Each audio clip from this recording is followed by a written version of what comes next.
कुछ ही श्रीलंकन टीम पहुंच गई है, इस्लामाबाद में है, 11 से मैच शुरू होने कल से। सो स्पिनर्स तो उनके पास शानदार हैं, तो स्पिन ट्रैक बनाएंगे, अगर नहीं बनाएंगे तो क्या पिच होनी चाहिए, क्या स्ट्रैटेजी होनी चाहिए हमारी? और हसन नवाज वाली तब्दीली है, बाकी तो सब सेम ही है। देखिए, बहुत अच्छा सवाल है तुम्हारा कि अब क्या करेंगे।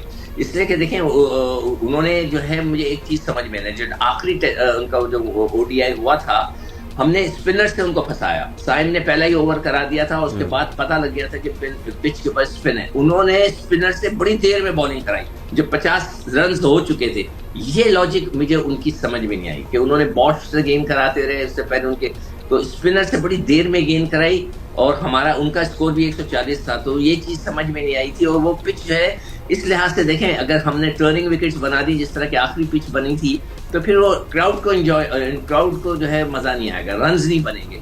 हमें चाहिए कि 250 से ऊपर के रन्स वाली पिच बनाएं ताकि उसमें मजा आए, चाहे वो श्रीलंका की हो। तो हमें अपने आप का भी पता चले ना, जब हम खेलने जाएंगे वर्ल्ड कप, तो वहां पर तो पिचेस मेरे हिसाब से आईसीसी बनाएगा तो वो बेहतर होंगी।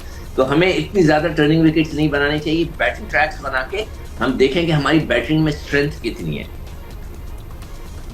तो हम डोमेस्टिक में जैसे पिचेस बनती हैं वैसे बना लें, क्या करें? नहीं, देखिए, डोमेस्टिक के अंदर तो ये एक सवाल आपने बहुत अच्छा किया था लास्ट टाइम अब्दुल्ला, कि हम जब टर्निंग विकेट्स बनाते हैं टेस्ट क्रिकेट के अंदर, तो डोमेस्टिक में भी क्या हमें वो बनानी चाहिए ताकि लड़कों को प्रैक्टिस हो। That was a very good question कि हम उधर तो बहुत अच्छी पिचेस पे खेल रहे हैं, बैटिंग ट्रैक्स पे इधर आते तो ब्रेक होने लगता है इतना बड़ा। तो ये बड़ा अच्छा सवाल था। तो अभी तो मुझे नहीं पता, मैं कभी जाके मौका, ऑब्वियसली मैं कराची में, वो मैचेस बाहर हो रहे हैं, कराची से बाहर है, मैंने कभी जाके देखा नहीं। अब इस दफा कराची में मैच इतने रन बनते हैं कि हम खुद हैरान होते हैं कि भाई क्या हो रहा है। सो या हाँ, वहाँ पे कुछ लड़के दबा के स्कोर कर रहे हैं, बहुत अच्छी बात है।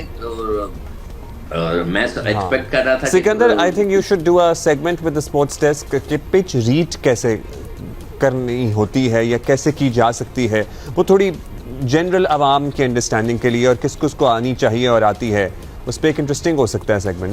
नहीं, बिल्कुल हो सकता है। देखिए, बात असल है कि तो हम बनाते हैं ना, ये हमारे हाथ में, हम अपनी मर्जी से बनाते हैं। हमें पता होता है कि हमने पानी कम डाला, उसमें रोल कम किया, वो टर्निंग ट्रैक हो गया।